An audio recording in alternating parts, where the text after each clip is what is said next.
जो सनातन के खिलाफ है भैया, हम सब उनके विरोध करेंगे, चाहे वो जगदानंद सिंह हो, चाहे वो नीतीश कुमार हो। ये चीज आप जाके मुसलमानों से पूछिए कि जो कहते हैं कि मंदिर को तोड़ो और मस्जिद को पूजो। उन्मूलन का मतलब आप लोगों को पता होगा, सनातन को खत्म करना होता है।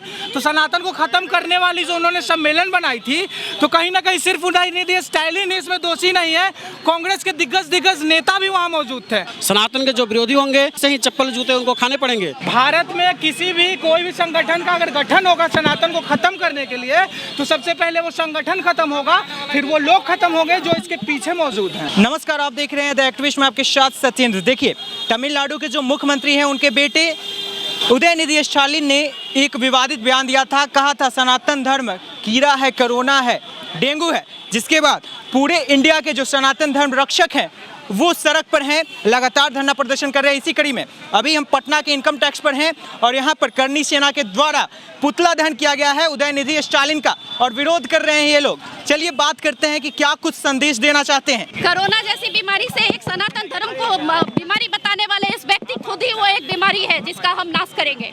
आज आप लोगों ने क्या किया उनका? आज हमने उनका विरोध प्रदर्शन किया है, इसी तरह हम जलाएंगे उनको।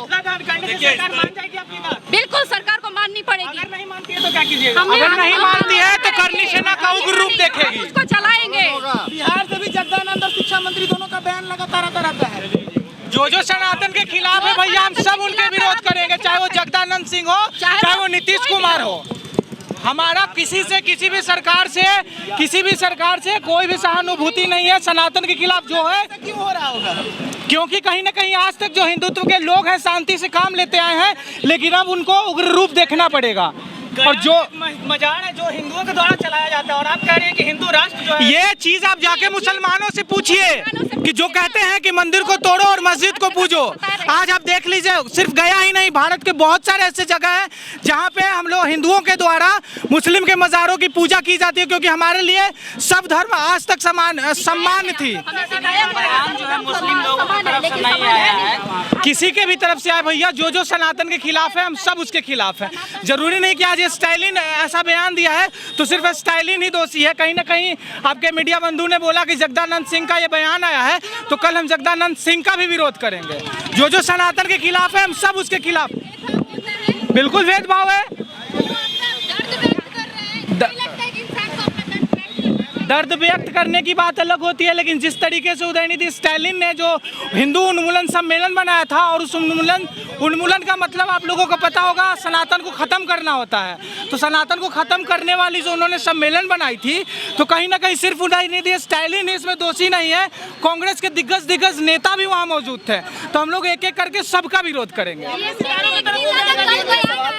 कि इंडिया गठबंधन का गठन जो है वो सनातन धर्म को खत्म करने के लिए दुनिया में, भारत में किसी भी कोई भी संगठन का अगर गठन होगा सनातन को खत्म करने के लिए, तो सबसे पहले वो संगठन खत्म होगा, फिर वो लोग खत्म होंगे जो इसके पीछे मौजूद हैं। चाहे वो कोई कितने भी बड़े दिग्गज नेता, चाहे वो नीतीश कुमार जी हो, नरेंद्र मोदी जी हो, अमित शाह जी हो, जो सनातन पे उंगली उठाएगा, हम लोग उसका विरोध करेंगे। संख्या और समूह से भैया, संख्या और समूह से विरोध नहीं होता है।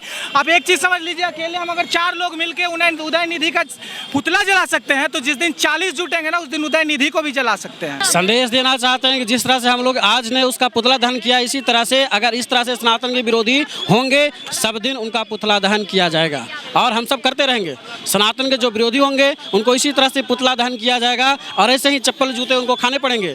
इसलिए हिंदुत्व में, हिंदुस्तान में रह करके और यहाँ के किसी जाति धर्म के विशेष को इस तरह से आप अगर ठेस पहुँचाएंगे, तो हम सबके खून को अगर उबाल पहुँचाएंगे तो आपको क्षति होगा, आपको इसका सहना पड़ेगा, गाली सहने पड़ेंगे। इस तरह का बयान उन्होंने दिया, कोरोना है, डेंगू तक का नाम दे दिया सनातन धर्म को। कहीं ना कहीं सनातन धर्म पुरानी धर्म है, लेकिन लोग ऐसा क्यों कर रहे हैं, उस पर कोई कठोर क्यों नहीं हो रहा है, कठोर कार्रवाई क्यों नहीं कर रहे हैं? हम सब आग्रह करेंगे, सरकार से आग्रह करेंगे, और सरकार तक, प्रधानमंत्री तक, वहाँ तक पहुँचाने का हम सब कोशिश करेंगे। ये कि हम लोग को बातों को थोड़ा समझा जाए। जिस तरह से सनातन धर्म के प्रति उन्होंने इस तरह से अभद्रता के साथ में पेश आया, और कह के भी अभी भी वर्तमान में वो बैठा हुआ खा रहा है, तो ऐसे अधर्मी को यहाँ से जितना जल्द हो सके बाहर किया जाए, हटाया जाए। ऐसे स्टालिन जैसे कोई भी कुत्ता होगा, अगर हमारे हिंदुत्व के ऊपर उंगली उठाएगा, गंदगी बोलेगा, उसको ऐसे ही जलाया जाएगा। अगर वो सामने आता तब भी ऐसे ही जलाया जाता। मुख्यमंत्री के वो बेटे हैं और इस तरह का बयान दे रहे हैं, कहीं ना कहीं सनातन धर्म बहुत ज़्यादा संख्या में इंडिया में प्रवेश करते हैं। क्या कहना चाह रहे हैं? यही कहना चाहते हैं कि उनके रग रग में गंदगी भरा हुआ है, उनके परवरिश ही गंदगी, खून ही गंदा है, तो लोगों को गंदा बोल रहे हैं वो। और क्या बोल सकती हूँ मैं इसमें। इस पर राजनीतिक टिप्पणियां भी हो रही है, कहा जा रहा है कि इंडिया का गठन जो है इसी की वजह से किया गया। इस पे क्या कहेंगे? इंडिया का गठन किया गया है। देखिए, सबसे बड़ी बात है कि हमारे जो नेता लोग हैं वो बिल्कुल चुप बैठे हैं, और वो किस लिए बैठे हैं? क्योंकि उनको वोट चाहिए, और हम लोगों को, हम सनातनियों को कोई वोट नहीं चाहिए। ठीक है, हम लोग के ऊपर जब भी जो भी कोई उंगली उठाएगा, हम लोग तुरंत खड़े हो जाएंगे, हम लोग उसका उंगली काट देंगे बस।